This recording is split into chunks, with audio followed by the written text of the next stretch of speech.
E já vamos iniciar. Então, muito bem, pessoal. Sejam bem-vindos aí. Sou o Fábio, consultor técnico do Grupo AVD.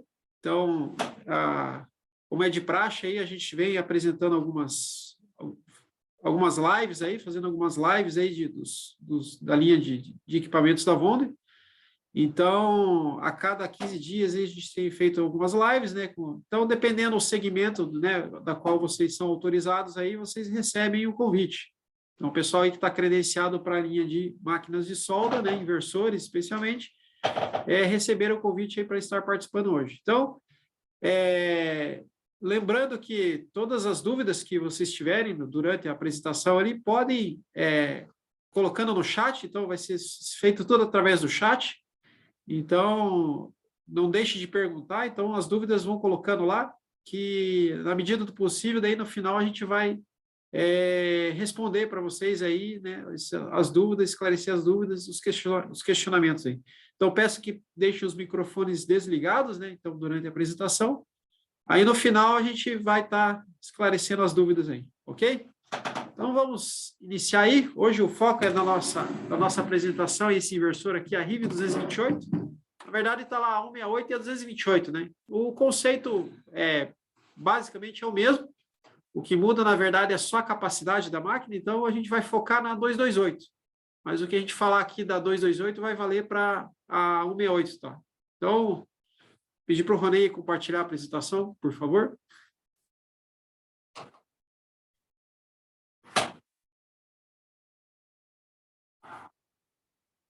Então, muito bem. O foco, então, como eu comentei, é a RIV 228, né? Então, ela é um inversor de solda para soldagem de eletrodos. Então, hoje é um equipamento, em função da capacidade, por ser um equipamento bivolt, é um equipamento que tem uma venda bem expressiva.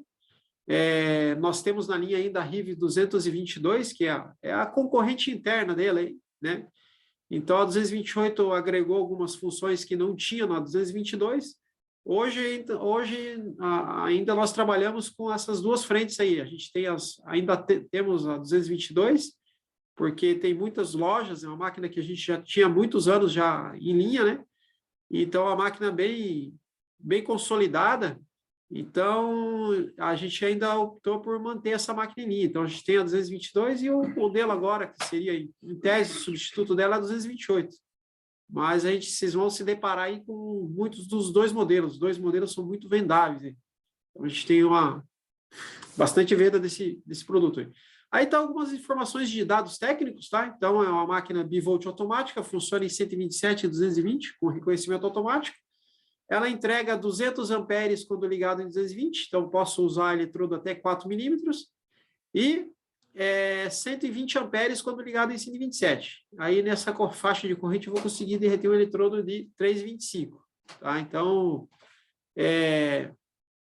se atentem a isso, que às vezes o pessoal já aconteceu, né, de máquinas que reclamarem com a gente que a máquina não entregava, não chegava a 200 amperes, mas a gente ia ver a máquina estava ligada em 127. Então, acontece muitas vezes aí. Então, ela é uma máquina de 200 amperes somente quando ligado em 220. Então, ela é uma fonte de inversora, né, assim como a maioria das máquinas que nós temos em linha. Aí tem os demais dados técnicos aí, dimensões, potência absorvida, enfim, tem bastante detalhes aí. O que essa máquina tem, depois a gente vai mostrar no final, na parte de operação, ver ela ligada aqui, ela tem alguns recursos que a gente chama de ajuste de hot start e ajuste de arc force. Então, o hot start seria a partida a quente que a gente fala, né? Você consegue fazer um controle da intensidade a intensidade de corrente de partida, né? Você consegue controlar isso, que é o ajuste hot start, e o ajuste de arc force. Você faz o controle o controle de intensidade de arco na máquina, né? E conforme o tipo de eletrodo que você está utilizando. Então, aí alguma coisa da parte de operação da máquina, né? Então, não muda muito com relação aos outros equipamentos, né? Então, é bem simples. O que muda ali é a questão do painel, né? Então, é como ela agrega alguns recursos a mais ali, ajuste em função da bitola de eletrodo, ajuste em função de espessura de chapa, como eu comentei do ArcForce, Hot Start. Então, ela tem um painelzinho mais, agrega algumas funções ali, alguns ajustes a mais. A gente vai mostrar ali para vocês no final da apresentação, com a máquina ligada ali, ver como é que funciona essa parte de operação ali. Então, avançando aqui, aí tem alguns, né, aí essa parte aí, os dados, né, as informações, a parte de operação, então aí é bem tranquilo. Então, é uma máquina destinada para soldagem de eletrodos, então o foco dela é soldagem de eletrodo revestido, né? Mas ela tem a opção da função TIG, então é a função TIG que ela não tem todos os recursos que tem uma máquina TIG, então, ou seja, ela não tem ignição por alta frequência, e também não tem válvula de gás. Então, para você soldar TIG com essa máquina, a tocha deve ser adquirida uma tocha com válvula manual de gás e é adquirido separadamente. Então, ela não acompanha o equipamento. Então, você adquire a tocha separadamente. Então, assim como a tocha, o cilindro de argônio e o regulador de argônio. Então, ela permite soldagem TIG, mas não é a função principal dela, né? Então, não tem os recursos que teriam a máquina TIG com alta frequência e válvula de gás. Tá? Algumas falhas que podem ser mostradas no visor, né? Então, falhas que normalmente não indicam que a máquina tem um defeito, né? Então, assim, por exemplo, F01 é aquecimento excessivo, então excedeu o ciclo de trabalho da máquina lá, a máquina superaqueceu, vai acusar F01 no painel da máquina ali, né? Então, significando que tem aquecimento excessivo. Então, nesse caso, quando acontece esse tipo de situação, é só aguardar a máquina, deixar a máquina ligada, né, com o ventilador ligado, ela vai resfriar, e assim que a temperatura normalizar, a máquina vai desaparecer a mensagem de F01 no painel, e a máquina vai ser habilitada para soldagem novamente. Então, quando aparecer F01, a saída é desabilitada, então não é possível soldar quando aparecer essa mensagem aí. F02 é quando a tensão de alimentação está fora do especificado, então a máquina tem uma tolerância, né? Então ela tem uma faixa que você pode ligar, ou em 127 ou 220. Se fugir disso, ela vai aparecer esse F02 também. E a saída não é habilitada, então não permite soldagem. Pode acontecer de aparecer essa mensagem F02, por exemplo, o usuário estiver usando uma extensão muito longa com bitola de fio muito fino. Então, no instante que ele vai soldar, dá queda de tensão na entrada da máquina, porque a extensão não dá conta de demandar a corrente necessária. Aí, da queda de tensão, aparece F02 no painel da máquina. Daí a máquina bloqueia a solda. Não é possível soldar por conta, às vezes, da extensão mal dimensionada. Então, pode acontecer aí. E F09 é uma mensagem de erro que pode aparecer por conta de curto-circuito na saída, né? Ou no instante que você vai tentar, o operador, o usuário vai tentar abrir o arco com a máquina, vai tocar o eletrodo gruda, aparece F09, mas isso é uma condição normal, até ele desgrudar o eletrodo. Desgrudou o eletrodo, some a mensagem de F09. Então, ela bloqueia, né, a saída, né? Então, vai limitar a corrente lá para que não sobrecarregue, cause sobrecarga na máquina e também no eletrodo. Então, não corre o risco do eletrodo ficar avermelhado quando gruda na peça lá. Então, a máquina limita a corrente de solda e vai aparecer F09 no painel da máquina. Aí, como eu comentei da alimentação, então essa máquina ela é bivolt automática. Então, ela funciona em 127 ou 220. Então, quando ligado a 220, 10% mais, 10% menos. Em 127, a mesma coisa. Então, o que fugir disso, então, como eu comentei da extensão elétrica, mal dimensionado, você mede lá em vazio tranquilo, tá? A rede está dando a tensão nominal, muitas vezes, né?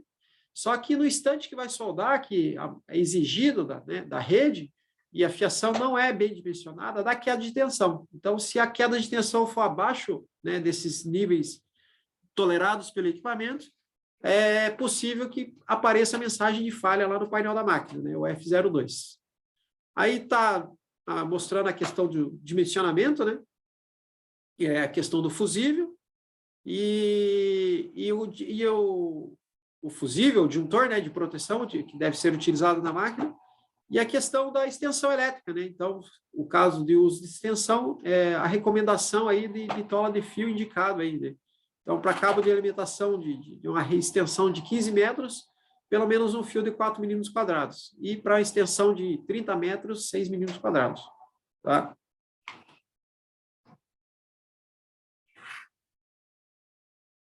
Tá passando aí.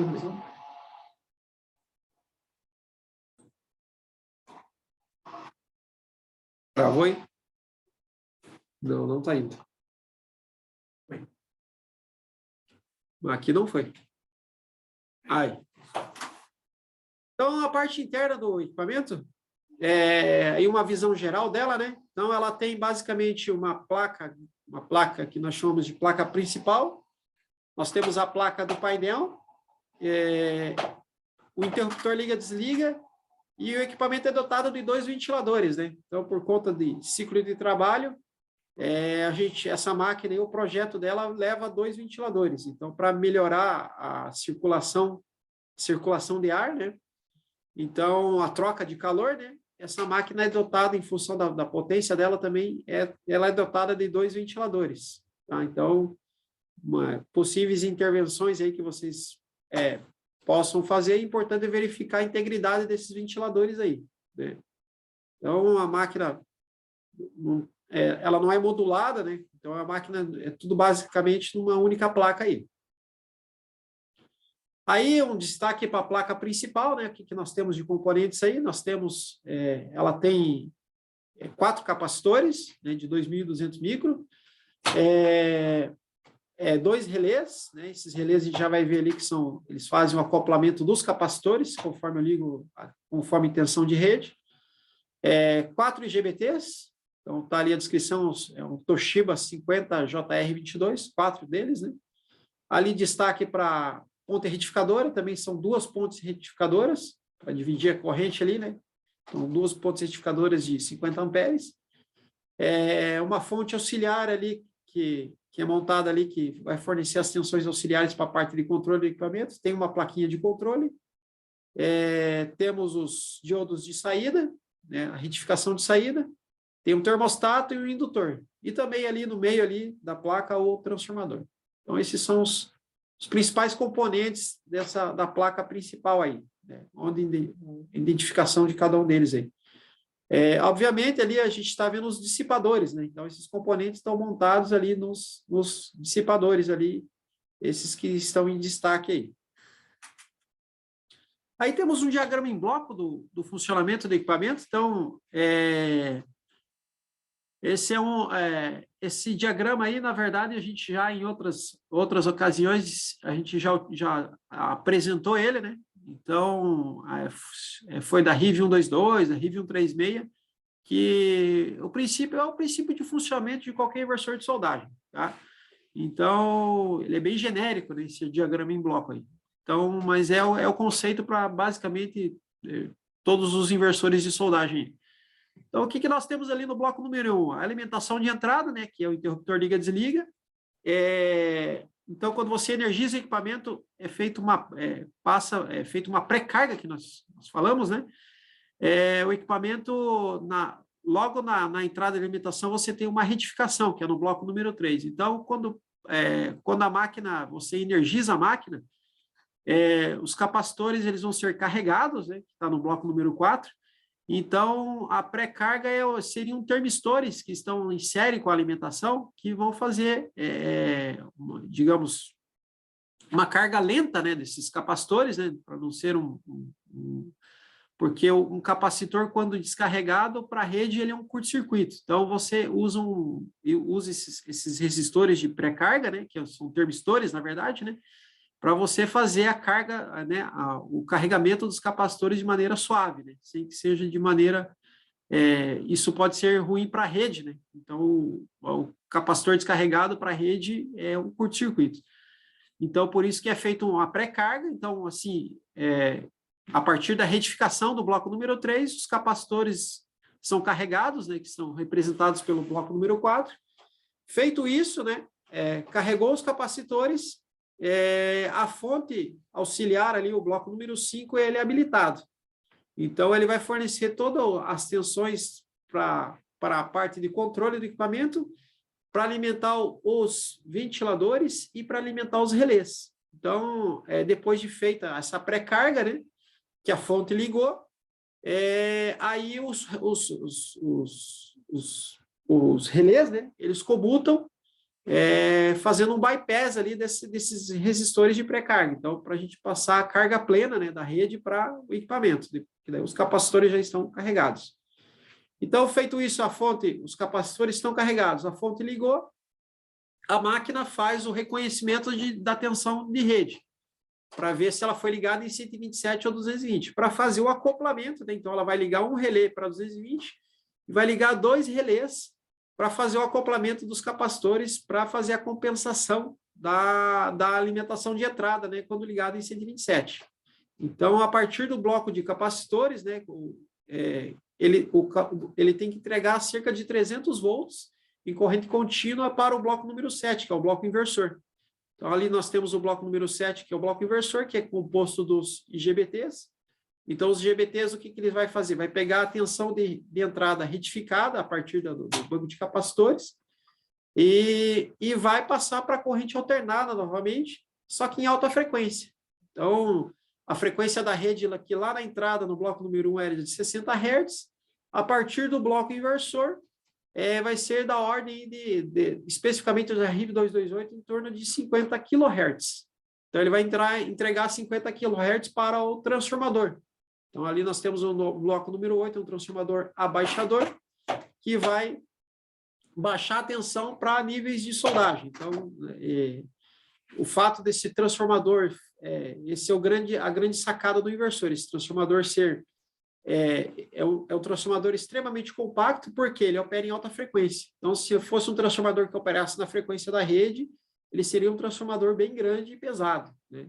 Então, como as máquinas que nós tínhamos no passado, que trabalhavam, os transformadores, né, que trabalhavam na frequência da rede, eram máquinas bem pesadas para entregar a mesma capacidade que um inversor desse, de 200 amperes, consegue entregar. Então, essa é a grande sacada do inversor, é você pegar e fazer inversão de frequência, né, uma frequência bem alta, para que você consiga ter um transformador bem compacto. Isso faz com que todo o conjunto da máquina seja compacto, né? Então, o bloco número 7, o bloco inversor, ele recebe, né, ele é todo controlado a partir do circuito de controle, que vai gerar a gente chama de um trem de pulsos ali, que seria a modulação PWM.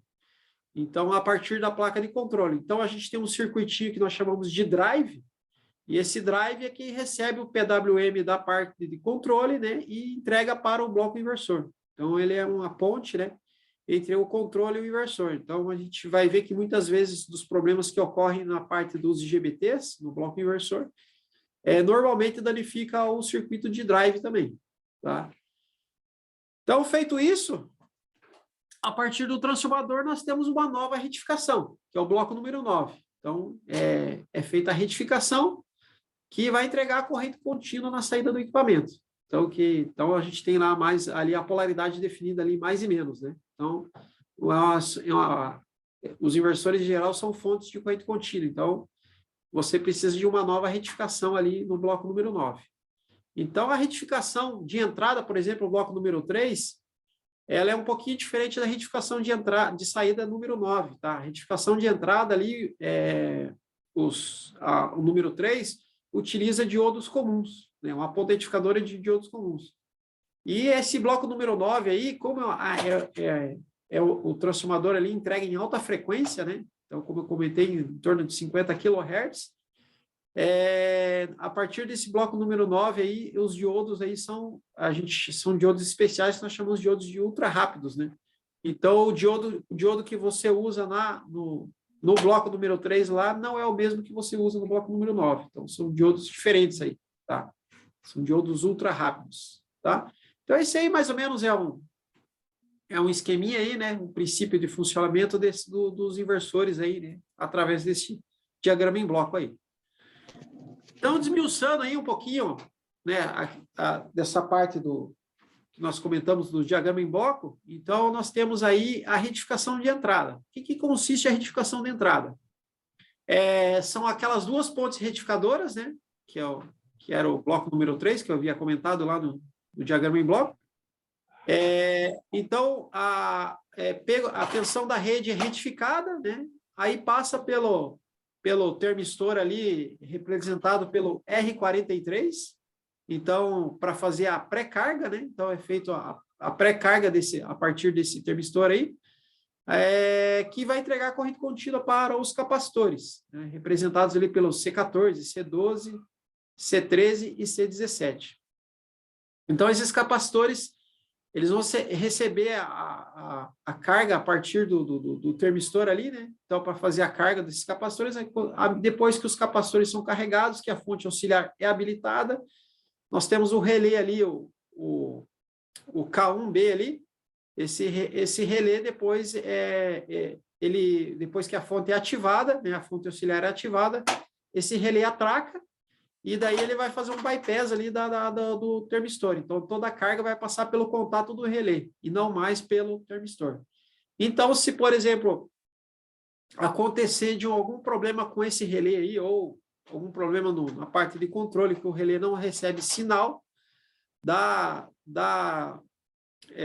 parte de controle, então a carga fica toda em cima do termistor, o que vai acontecer? A hora que for tentar soldar com o equipamento, ele vai desligar.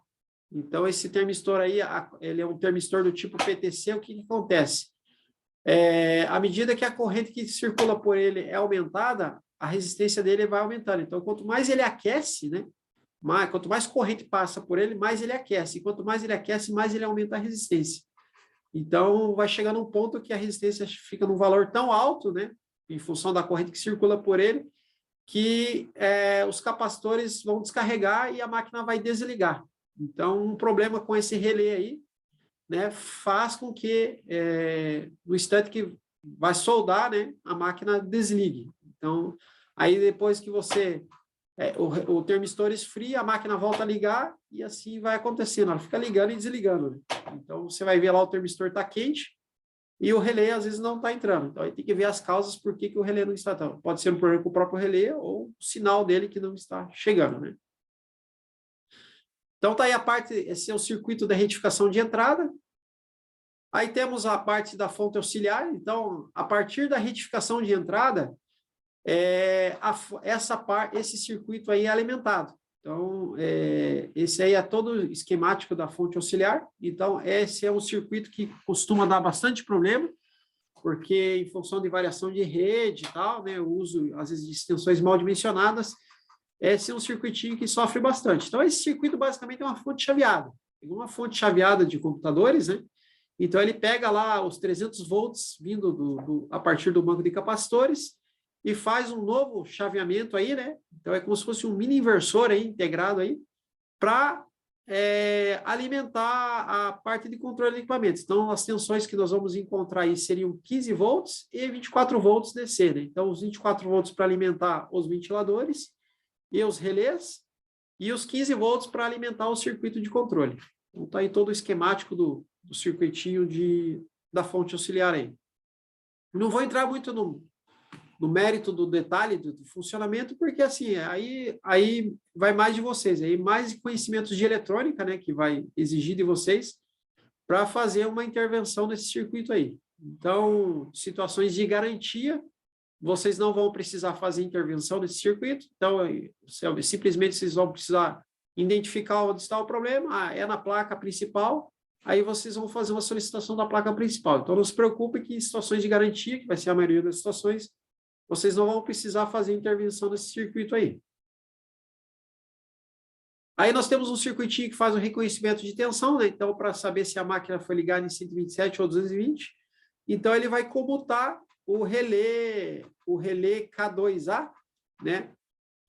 Caso o equipamento seja ligado em 127. Então, o K1A, o relé K1A, ele sempre vai, em todas as situações, ele tem que ser ligado, ele tem que ser habilitado. Então, tanto em 127 quanto em 220.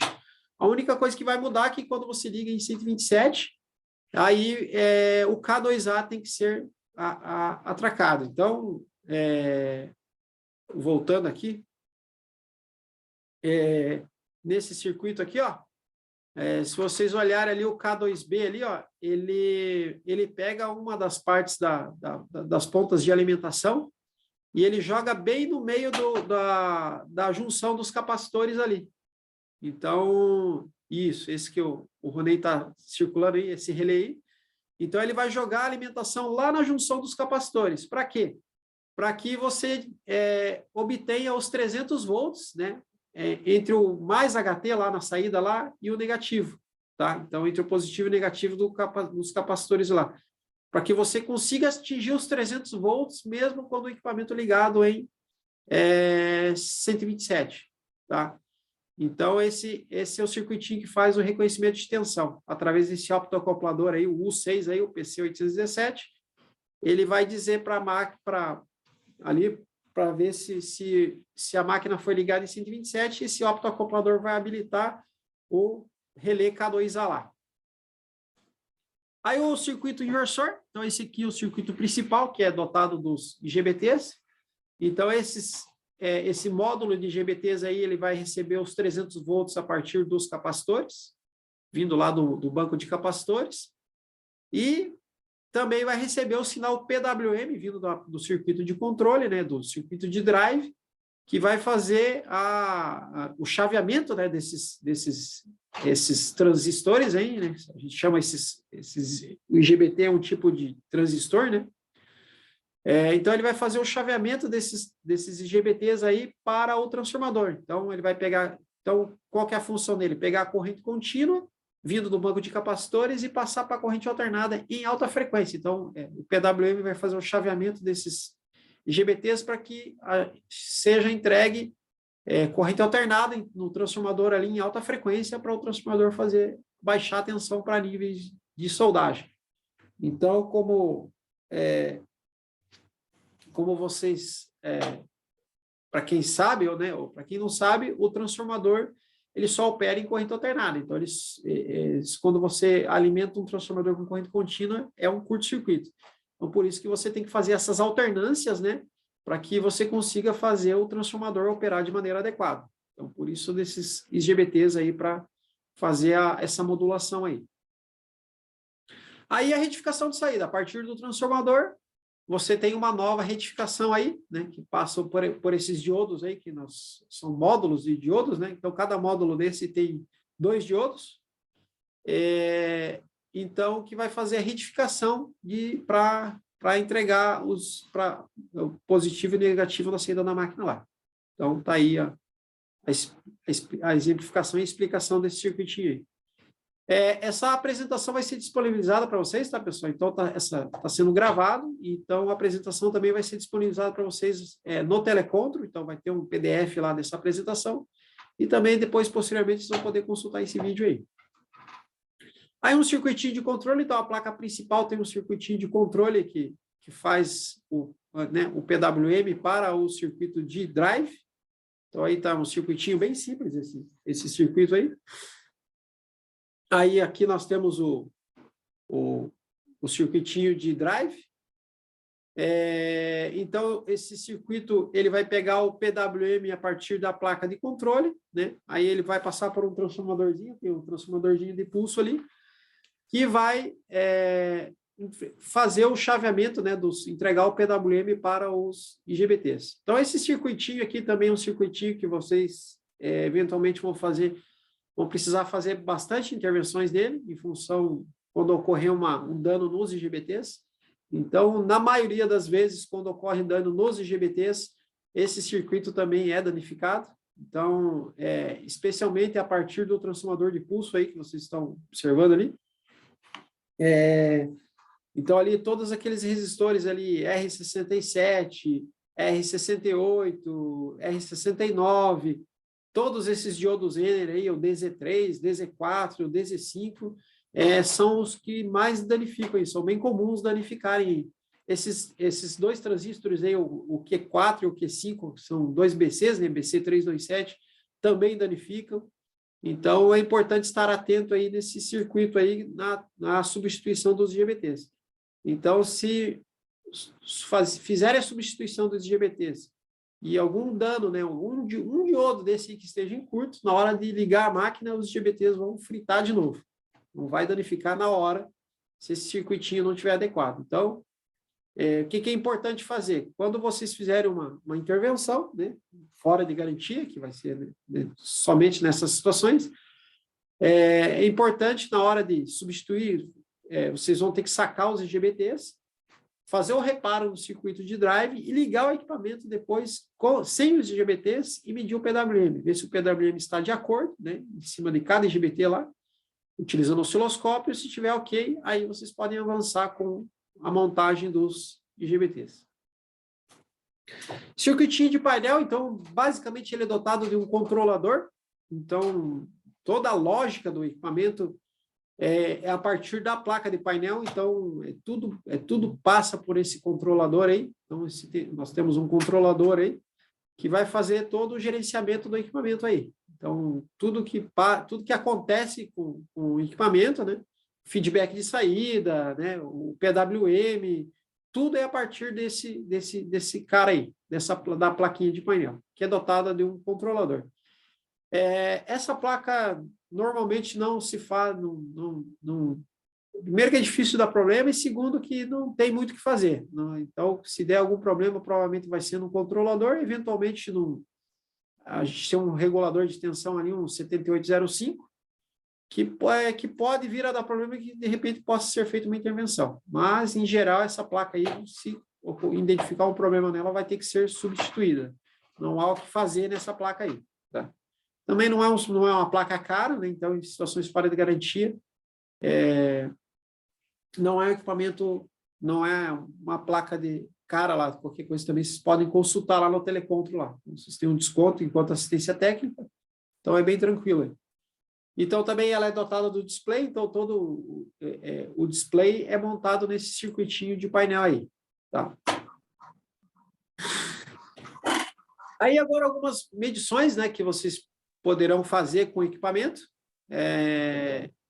Então, vocês poderão fazer medições com o circuito ligado ou desligado. Então, claro, obviamente, quando vocês receberem o equipamento, a primeira coisa é fazer uma inspeção visual, abrir o equipamento e fazer uma inspeção visual e fazer os testes com o equipamento, primeiramente, desligado, né? Alguns testes, né, estáticos aí, sem ligar o equipamento. Então, a primeira coisa a se verificar é verificar se os capacitores estão descarregados. Então, pode ser que, às vezes, vocês recebam o equipamento e tentem ligar ele, primeiramente, né? Então, logo depois que vocês desligarem, né, possivelmente os capacitores podem estar carregados. Então, nos pontos aí PT3 e PT4 indicado aí na placa, né? Então, essa é uma identificação, esse PT3 e PT4 é uma identificação que tem na placa, né? Um ponto de medição que tem na placa. Então, primeiramente, antes de fazer qualquer teste, é verificar se os capacitores estão descarregados, né? Então, é importante ver isso, né? Até para vocês não tomarem um choque. E também para possíveis medições que posso fazer, às vezes os capacitores carregados podem interferir em alguma medição aí. Então, é importante verificar se eles estão descarregados. Então, tem que estar zerado de tensão entre PT3 e PT4. Se estiverem carregados, vocês podem, de repente, montar uns resistores aí, né? Para vocês fazerem a descarga desses capacitores. Se não, aguardar alguns minutos, ele já... Ali tem alguns... No circuito já tem alguns resistores que estão ligados em paralelo com os capacitores, né? Então, se você aguardar alguns minutos ali, eles vão se descarregando através dos resistores que estão ligados em paralelo com os capacitores ali. Então, é importante, antes de qualquer medição, verificar se os capacitores não estão carregados. Então, o primeiro teste a se fazer é a retificação de entrada. Então, toda a parte de potência é importante a gente verificar, que é bem tranquilo, é bem simples, né? Para ver se não tem nada em curto. Então, para o risco de, às vezes, você acabar ligando o equipamento acabar estourando. Então, já faz uma identificação, ver se já não tem nada em curto. Então, a primeira coisa a se verificar é a ponta retificadora de entrada. Então, ela é dotada de 2 pontes retificadoras. Então, nesse passo a passo aí, que está indicado aí, vocês fazerem as medições com o multímetro na escala de diodo, vocês já fazem um teste das 2 pontes, né? No caso da retificação de entrada. Então, aí faz os testes aí está o valor aproximado, mais ou menos, que vocês vão encontrar, então, com o motivo na escala de diodo, é mais ou menos 0,05 aí de queda de tensão em cima de cada diodo. Então, isso pode variar de acordo com o multímetro de vocês também, tá? Uns podem dar 0,3, 0,4, 0,5, 0,6, então vai um pouco muito do multímetro que vocês estão utilizando.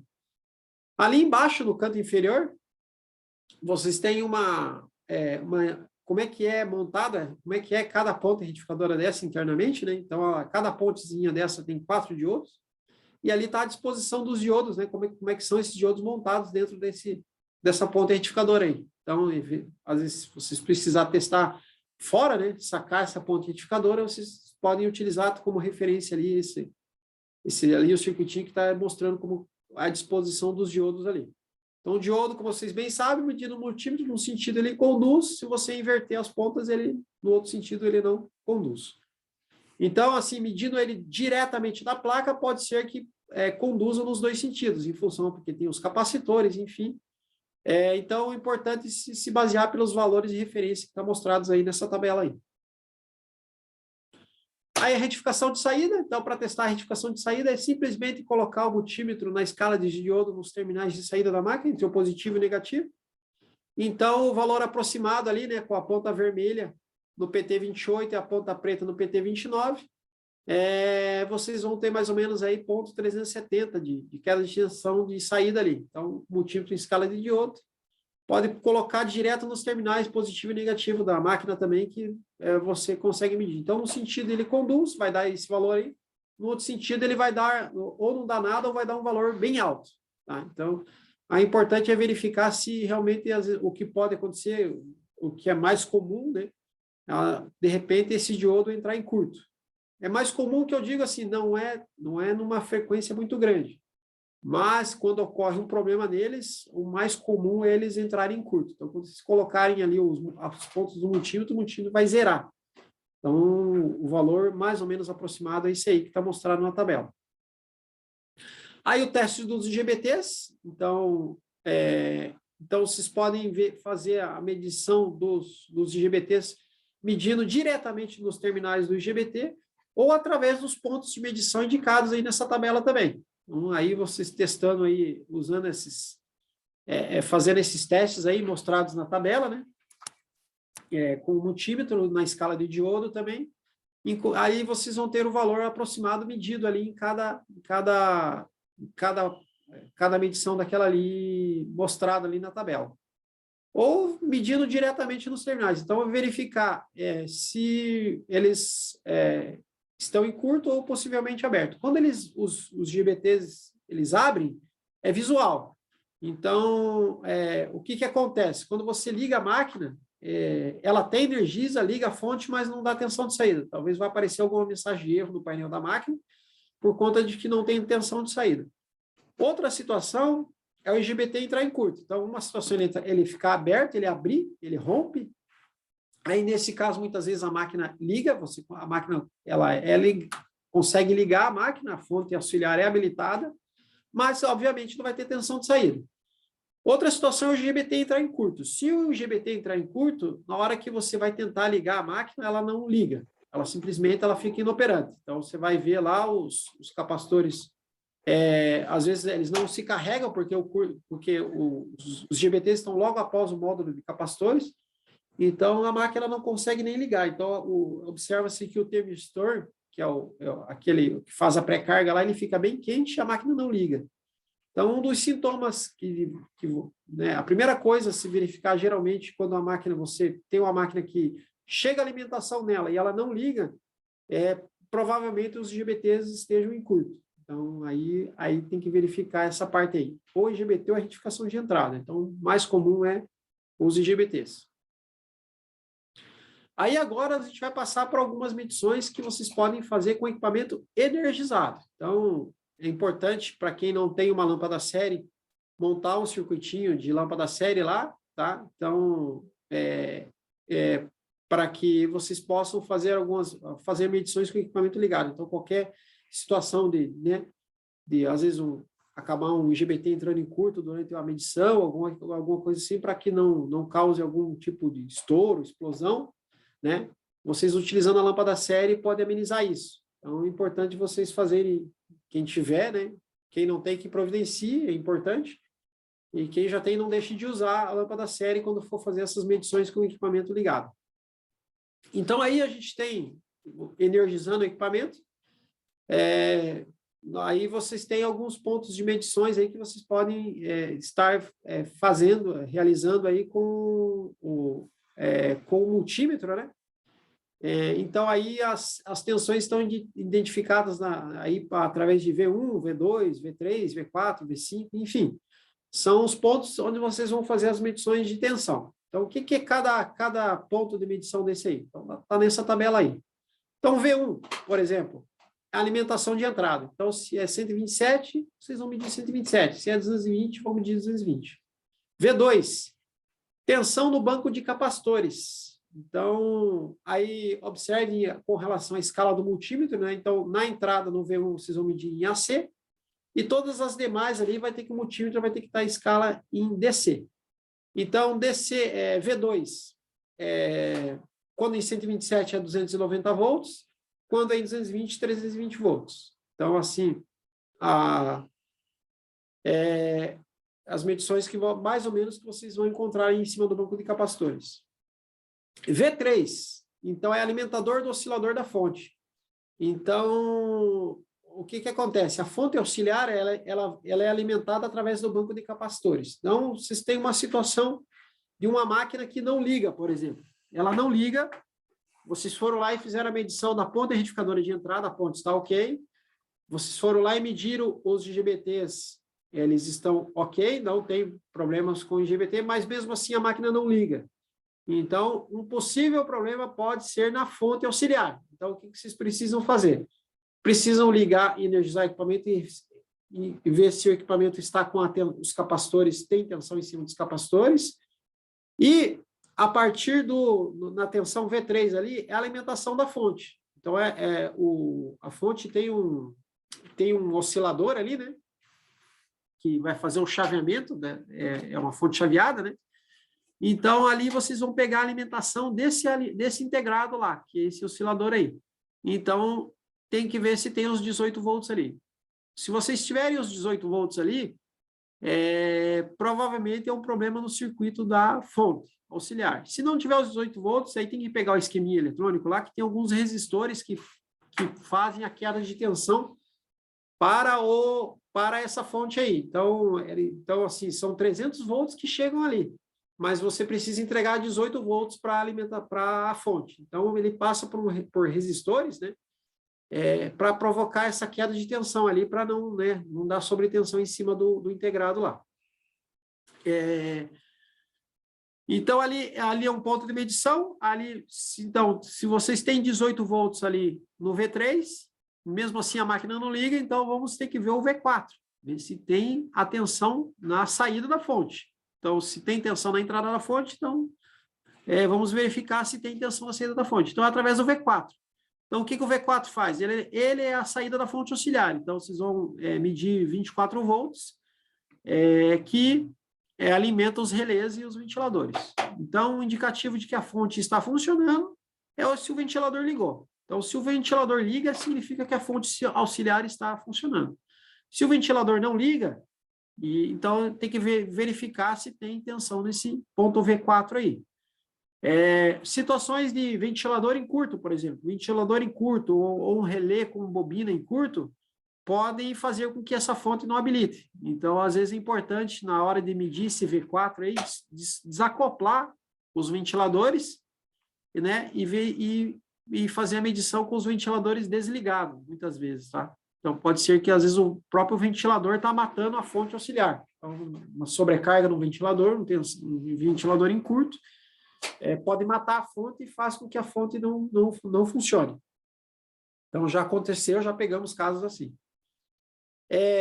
Aí, V5, por exemplo, V5 é a alimentação do relé K1. Então, o relé K1, como a gente comentou lá, é o relé que faz faz a comutação, né, o acoplamento dos capacitores quando ligado em 127. Então, quando você ligar em 127, você vai encontrar 24 volts em cima dele. Quando você ligar em 220, não pode ter tensão em cima dele. Se tiver tensão em cima dele, ligado a 220, pode ser um problema aí. Aí tem que verificar o circuito, por que está acontecendo isso. E se acontecer isso, né, de acoplar os dois relés quando ligado em 220, fatalmente vai estourar os capacitores. Então, os capacitores vão estourar por sobretensão. E, eventualmente, também vai junto os IGBTs também, nessa situação aí. Então, já aconteceu de problemas nesse circuito que alimenta o relé K1, né? O problema dele já é dar sobrecarga nos capacitores e estourar os capacitores. Aí você vai lá, troca os capacitores e estoura de novo. Então, importante verificar o que está acontecendo aí, especialmente ver se esse relé o relé K1 lá não está entrando lá.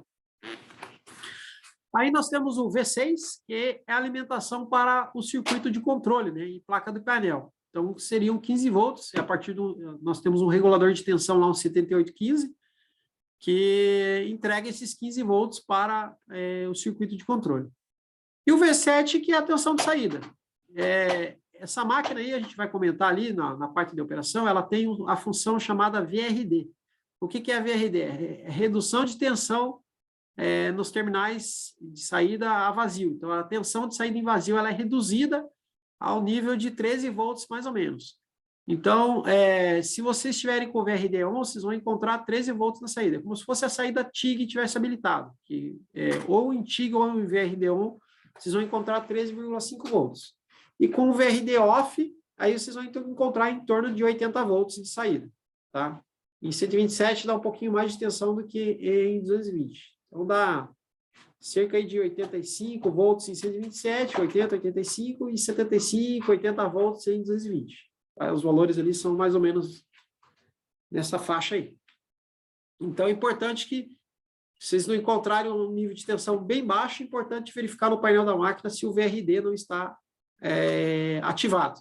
Neste caso, tem que deixar o VRD off, para que a tensão de saída seja plena, né? Tensão de saída em vazio. Então, essa seria a parte da teoria aí, né? Que eu queria apresentar para vocês. Quero mostrar aqui rapidamente a parte de operação da máquina. Deixa eu pegar essa aqui, que está aberta, deixa eu ser mais fácil.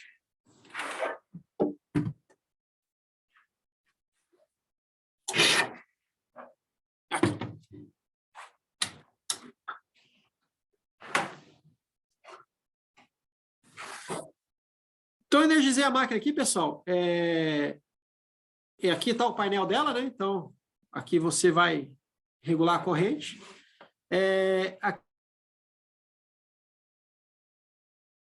TIG ou eletrodo, então aqui, eletrodo.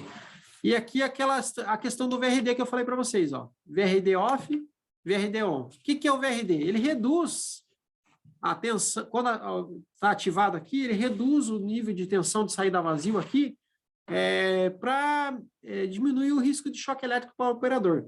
Mas, assim, como a tensão de saída é mais baixa aqui, a dificuldade de abrir arco é um pouquinho maior. Então, assim, às vezes o operador tem uma dificuldade na abertura de arco. Então, é uma segurança que o equipamento tem, né? Então, tem empresas que exigem a questão do VRD. Então, é importante que quando for fazer uma medição, faça com VRD off. Então, é bem comum também, já aconteceu, alguns operadores, às vezes, trabalham muito ponteado, serviço de ponteamentos com VRD on não fica legal, não é difícil, às vezes, estabelecer arco um seguida do outro. Então, já aconteceu de clientes acionarem assistência técnica, acionarem vocês por conta de estar com o VRD ativado e ele tem dificuldade de abertura de arco. Então, desliga o VRD e a máquina funciona normalmente. Então, esse VRD, ele não vai mais ser acessível no painel da máquina. A gente vai tirar a função VRD do painel, vai colocar dentro, internamente na máquina. Então, a gente só vai habilitar o VRD para situações que o cliente realmente seja exigido ou que necessite. Então, ela vai vir por padrão de fábrica com o VRD desativado. E caso o usuário queira acionar o VRD, aí vai ter que acionar uma assistência técnica, no caso vocês, aí futuramente, quando a gente tiver a máquina que vai ter, a gente vai orientar vocês para como fazer para ativar o VRD. Mas, em tese, a gente só vai colocar um switchzinho, um switch para fazer a mudança lá, para mudar de ativar ou desativar o VRD. Então, a ideia é tirar o VRD do painel aqui no futuro, tá? Então, essa máquina aqui, ó, você regula a corrente dela aqui, e ela mostra qual é a bitola de eletrodo que você pode utilizar em função da corrente ajustada, tá? Então, você pode regular ela dessa maneira. Então, você coloca lá a corrente ajustada, ela te diz qual eletrodo que você pode usar nessa corrente ajustada aqui. Se é 2,5, 3,25, 4 milímetros, tá? Você pode regular a máquina também em função da espessura de chapa. Então, como é que funciona? Você vai apertar e segurar aqui, ó. Aperta e segura. Aí, o que acontece? Você vai, ela vai mudar aqui, ela vai continuar mostrando a corrente, só que a hora que eu giro aqui, ó, ela, na verdade, ela vai mudar a bitola do eletrodo. Então, assim, por exemplo, aqui, eu selecionei lá eletrodo de 3,25, que é o eletrodo que eu estou usando. Então, eu seleciono o eletrodo, aí eu dou mais um breve toque aqui, ó. Aí ela vai me dar a espessura de chapa. Então, eu regulo a máquina pela espessura de chapa. Então, vou lá soldar com a chapa de 5 milímetros, que eu vou soldar lá. Então, eu informei a máquina qual o eletrodo que eu estou usando e qual a espessura de chapa, ela vai dizer qual que é a corrente aqui, ó. 155 amperes é a corrente ideal para soldar aqui. Então, são duas maneiras que você pode regular a máquina, ou diretamente regulando pela corrente, ou você seleciona a bitola de eletrodo e depois vai lá e seleciona a espessura de chapa. Então, o mais comum, a máquina por padrão já entra na outra tela, que é a tela de regulagem pela corrente. Então, quando você ligar o equipamento, vai cair direto nessa tela aqui. Mas, se o usuário, caso ele queira regular pela espessura de chapa, você vai apertar e segurar aqui, e ele vai mudar a função em função de bitola de eletrodo e espessura de chapa. Tranquilo? Essa máquina tem função de ajuste de hot start, então aqui, se eu apertar e segurar, eu vou na função de regular através de espessura de chapa, mas se eu der um toque breve aqui, ó, aperto e largo, ó, eu posso regular o hot start, intensidade do hot start, tá? Ou regular o arc force, regular a intensidade do arc force. Então, o hot start, o que é? É a partida quente, então, ou seja, ela dá um pico de corrente na abertura do arco, então eu posso fazer o controle dessa intensidade, né? Mais ou menos intenso, ou sem hot start, posso deixar zerado. E o arc force é em função de bitola de eletrodo. Então, desculpa, do tipo de eletrodo. Então, o arc force você muda a intensidade do arco. Então, você pode deixar o arco um pouquinho mais agressivo, para eletrodos um 6010, por exemplo, um eletrodo mais difícil de soldar. Ou eu deixo com um arc force baixo para soldar a máquina solda mais suave, né? Com um arco menos agressivo, e para soldar um 6013, por exemplo, um eletrodo mais fácil de se soldar. Então, você pode trabalhar isso na questão do ajuste do arc force do equipamento. Então, isso é ajustável. Então, essas são funções que foram agregadas no equipamento que não tinha na RIV 222. E, às vezes, acaba gerando um pouquinho de dúvidas, né? O pessoal tem dúvidas nessa parte de operação. Tá? Agora, eu quero mudar aqui para... mudar a câmera aqui, ó.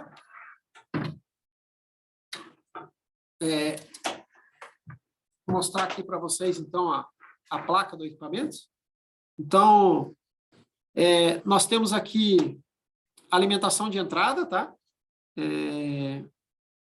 Através do interruptor liga-desliga. Aqui, ó, do lado desse relé aqui, ó, embaixo do capacitor ali, ó, se vocês observarem, bem embaixo desse capacitor ali, ó, tem o termistor, que é a pecinha verde lá, que faz a pré-carga. Então, quando você energiza o equipamento, toda a carga passa por esse termistor ali, que está embaixo daquele capacitor. Faz a carga dos capacitores, né? Então, feita a carga dos capacitores, aí a fonte auxiliar é habilitada, depois entra o relé. Então, o relé ele está em paralelo, o contato do relé está em paralelo com o termistor ali. Então, aqui nós temos a ponte retificadora de entrada, então a alimentação vem aqui, é feita a retificação. Da retificação, passa para o banco de capacitores. Do banco de capacitores, passa para o módulo inversor. Então, nesses dois dissipadores aqui estão montados os GBTs, que é o bloco inversor. Tá? Do bloco inversor, então, aqui a máquina vai fazer o chaveamento, né, em alta frequência, vai entregar aqui para o transformador. Então, o transformador passou pelo transformador, nesses dois dissipadores aqui, nós temos a retificação de saída, que seriam os diodos ultra rápidos lá, né, que são montados aqui. Aí eu tenho o indutor, passa para o indutor e vai para a saída da máquina. Então, essa é a parte, né? A parte de potência da máquina. Aqui está a fonte auxiliar. Então, a gente observa melhor os componentes. Essa placa é de dupla face, né? Então, toda essa região aqui, tá? Essa parte aqui, ó, é o circuitinho da fonte auxiliar. Então, se vocês pegarem a parte lá, na apresentação lá, do esquema eletrônico da fonte, é toda essa região aqui. Então, os componentes estão devidamente identificados, né? Os pontos de medição, tudo aqui, tem aqui. Então, com o esquema eletrônico, vocês vão conseguir fazer uma intervenção, né? Nesses caras aqui. Né? O que dá mais problema aqui? Nesse cara aqui, ó. Esse aqui é o integrado, que é o osciladorzinho da fonte. Então, é o que mais comum, é o que mais sofre aqui, né? Então, é como se fosse o IGBT da parte de potência aqui, tá? Então, é o cara que geralmente dá mais problema aqui. Mas, como eu comentei, situações de garantia, vocês identificaram um problema na fonte aqui, vocês vão abrir uma ordem de serviço e vão solicitar a placa principal completa. Não há necessidade de pedir componentes aqui, nada disso. Então, a única situação que vocês vão fazer intervenção aqui é fora de garantia, que é onde vocês vão conseguir, que trocar uma placa dessa aqui é praticamente inviável. Então, é onde vocês vão, né, com os conhecimentos de vocês de eletrônica, principalmente, vocês vão conseguir aí ter um retorno, né, em função disso, né, com o valor de mão de obra, né, despendida para fazer o reparo disso aqui. Então, nessa parte aqui. Aí aqui, ó, nós temos onde estão os IGBTs, né? Tem 2 IGBTs aqui embaixo e 2 aqui em cima. E aqui é o circuitinho de drive, que está entre os IGBTs aqui, ó. Então, esse aqui também, quando na queima dos IGBTs, é o circuitinho que vocês vão ter que verificar também. Então, pegar lá no esquema eletrônico, lá, toda a verificação que vocês vão fazer através né? Quando ocorrer dano nos IGBTs, é importante fazer a verificação desse circuito aqui. Aí aqui, ó, nós temos essas trilhas aqui que vem aqui, ó, é o PWM que vem lá da parte de controle. Então, né, para quem tem osciloscópio, né, e para quem não tem, é interessante, né, adquirir.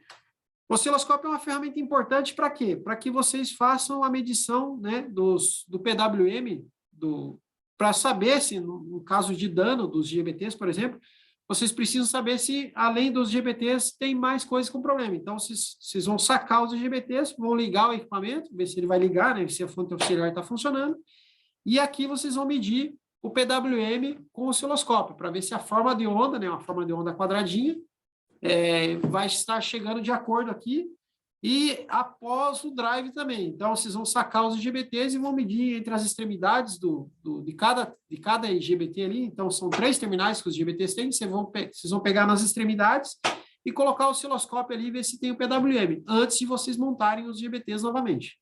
Então, em caso de dano dos IGBTs, vocês vão sacar os IGBTs, vão fazer um reparo no circuito de drive, fazer uma verificação, ver se tem problema no circuito de drive, faz o reparo, liga a máquina antes de montar os IGBTs. Mede o PWM. Feito isso, vocês vão... Aí sim, vocês com o PWM tudo ok, que vocês vão avançar para a montagem dos IGBTs.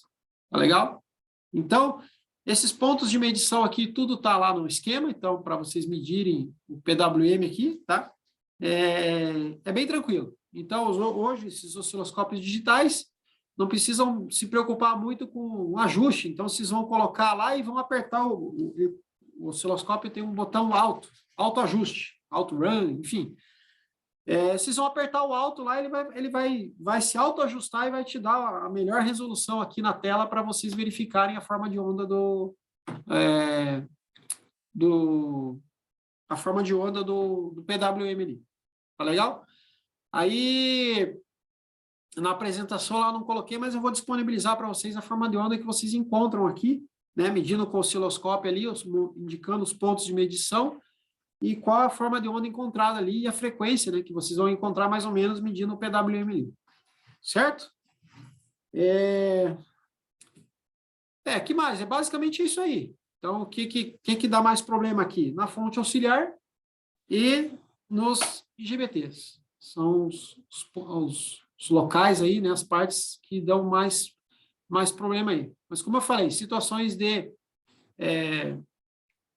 garantia, então vocês não vão precisar se preocupar, né, em mexer nessa placa aqui. Então, vocês vão abrir uma ordem de serviço, vão lançar a placa principal lá, aí o que nós vamos pedir? Que vocês separem essa placa aqui, por favor, não tirem nada dela, né? É importante que a gente precisa saber exatamente o que acontece para a gente trabalhar em melhorias, enfim, às vezes entender os problemas que acontecem, porque a gente, enquanto, né, importador aqui, a gente tem essa preocupação em entender, às vezes, os problemas que acontecem para, às vezes, trabalhar em melhorias, às vezes tem alguma coisa que é crítica aqui, né? Então, por isso que a gente pede uma para analisar, e a gente vai depois, essas placas serão reparadas aqui, e elas serão disponibilizadas para envio de futuras garantias. Então, a gente faz um esquema aí à base de troca. Então, a gente vai enviar uma placa para vocês recondicionada, e nós vamos coletar essa placa aí, essa placa novamente, para a gente atender outras demandas aí. Legal, pessoal? Então, o que eu tinha para apresentar basicamente era isso aí. Agora vamos ouvir de vocês aí que temos de dúvidas aí, questionamentos com relação à apresentação de hoje. Bom dia, Pedro. Bom dia, Fábio. Tudo bem? Bom dia a todos. Fábio, em relação à pergunta aqui, nós tivemos uma agora mesmo, da Sutilmac, não sei se é contigo, mas ele perguntou aqui se você pode indicar um valor aproximado de mão de obra de reparo de placa. O valor de mão de obra de reparo de placa fora de garantia, ele deve ter, acredito que esteja se referindo, né? Isso. Assim, às vezes, o que é importante? Tem problemas que são relativamente complexos e dão bastante trabalho. Mas às vezes tem que pensar assim, às vezes se basear pelo preço da máquina. Então, assim, ver quanto que um cliente desse pagou numa máquina, às vezes uma intervenção de substituição de GBTs, por exemplo, não é barato. Às vezes fica caro. Então, assim, pesar, ponderar muitas vezes, vocês, às vezes, aplicar um valor de mão de obra que não chegue muito próximo do valor da máquina. Porque daí isso vai acabar, às vezes vai acabar inviabilizando e o cliente acabar não aprovando. Então, aí você tem que ponderar muitas vezes. Aí, máquinas mais caras, às vezes você faz a mesma intervenção no equipamento mais simples e no equipamento mais caro. Mas o equipamento mais caro, você vai poder cobrar um pouquinho mais, ou você vai poder tirar um pouquinho mais, né? Até para compensar, às vezes, aquela máquina que é um pouquinho mais barata, muitas vezes. Então, aí vai muito né? Às vezes, a questão do custo dos componentes também, né? Hoje, por exemplo, assim, a questão de IGBT, a gente vende muito barato. Tanto é que muitos de vocês compram o IGBT da gente para aplicar em outras máquinas. Então, máquinas de outras marcas. Então, o custo hoje é bem... Então, às vezes, é margem aí que vocês conseguem trabalhar, né? Às vezes, ganhar um pouquinho no componente, né? Você está comprando um pouquinho mais barato de IGBT, então dá para, né, tirar um pouquinho mais ali, por exemplo, nos componentes também, né? Não somente na mão de obra. É para acabar compensando. Porque, às vezes, tem máquinas aí que custam R$500, né? 500, 600 reais. E às vezes você cobrar 300, 400 reais de reparo numa intervenção, obviamente o cliente às vezes não vai aprovar. Ótimo. O Caio Felipe também perguntou aqui, quando os capacitores estufam ou estouram, pode ser problema na parte de retificação ou da parte de pré-carga? Normalmente, quando ocorre dano nos capacitores, muitas vezes é por surtos de rede ou oscilações de rede. Então, às vezes, a máquina, como eu citei o exemplo da extensão muito fina, né? Isso causa muita variação. Então, a máquina tem um sistema de compensação. Quem faz essa compensação é os capacitores. Então, quanto mais variação em cima deles, mais eles sofrem. Então, onde pode vir a ocorrer os danos. Então, situações de capacitor estourado, a grande maioria das vezes é por conta de rede elétrica mal dimensionada, especialmente com relação à extensão elétrica. Ótimo. No chat que foram essas as perguntas. Alguém tem mais alguma dúvida aí, pessoal, que queira perguntar para o Fábio? Só reforçando com relação à mão de obra, né? Fora de garantia, pessoal, a gente, assim, aí é de vocês. Então, o preço, quem define é vocês. A gente não estipula nada. A gente tem um valor fixo para a mão de obra de garantia. Mas é como eu falei, às vezes tem que ponderar, porque já aconteceu também, por exemplo, situações, hoje nós fazemos reparos de equipamentos aqui em Curitiba, né? Nós estamos localizados em Curitiba, então todas as placas que dão problema vêm para nós aqui. Então, estão situações fora de garantia, às vezes um cliente que não tem assistência técnica em determinada região, às vezes até fora de garantia os equipamentos vêm para nós. E já aconteceu de máquinas que deram problema, que foram levados para assistência técnica, e a assistência técnica cobrou um valor absurdo e reclamou para a gente. E acabou que vindo o equipamento para nós, obviamente a gente cobrou um valor mais barato, então assim, às vezes é questão de ponderar. Então, o foco é que a gente quer evitar o máximo que esses equipamentos venham para a gente. Então, vocês, enquanto assistência técnica, é o que a gente... quem tem que... Acho que a solução, né, e que é mais rápida, muitas vezes, é onde o cliente, na cidade onde está o cliente. Então, o cliente, né, com uma solução rápida, né, então, claro, e para que vocês tenham um retorno também. Então, a gente... Não é essa a intenção, né, a gente acabar trazendo tudo para cá. Então, o foco é que vocês resolvam o problema aí. Então, por isso também, dessas lives, desses treinamentos, claro que o mix é bem grande, então, assim, tem problemas que a gente, nem às vezes a gente se depara, né? Mas, na medida do possível, a gente vai tentando se ajudar aí. Tá? A gente tem o Helpdesk, lembram lá da questão do Helpdesk no Telecontrol, né? Que vocês podem estar entrando lá, abrindo, informando, né, o que acontece, qual que é a dificuldade de vocês, que a gente vai orientar na medida do possível, tá? Ótimo. O Otávio perguntou aqui se tem alguma data prevista para treinamento presencial. Não temos nada a princípio, Otávio, então os treinamentos são feitos através da live aqui, ficam disponibilizados no Telecontrol posteriormente. Então, treinamento presencial até o momento não temos nada previsto aí não, tá bom? O João, eu acredito que seja uma assistência técnica, ele perguntou aqui como adquirir o usuário e senha do SEC. O usuário e a senha do SEC lá, da OVD, é disponibilizado somente para pessoal interno, tá? Então, para os funcionários da OVD, está sendo disponibilizado, mas para assistência técnica, até o momento, não tem usuário e senha, tá bom? Caio Felipe fez um comentário aqui, Fábio. Tenho mais uma questão. Quando o alerta F01 estiver ligado, e mesmo respeitando o tempo de trabalho da inversora, o mesmo não desliga e não possibilita realizar a solda. Os problemas estão mais direcionados ao controle ou ao painel? O F01, ele pode ser de duas situações. Pode ser por aquecimento excessivo e também o que acontece? A máquina, quando você liga ela, ela tem um feedback. Então, ela tira a leitura da saída. Então, assim, se ela não detecta tensão de saída, pode ser que no painel vai aparecer F01. Então, o F01, às vezes, se a máquina está ligando, a máquina está fria, você pegou e ligou e ela está aparecendo a mensagem F01, às vezes pode ser alguma coisa com relação a isso. Ela não está dando tensão de saída e tem que verificar por que ela não está dando tensão de saída, está aparecendo essa falha no painel. Isso acontece até nos outros inversores que não... por exemplo, a RIV 122.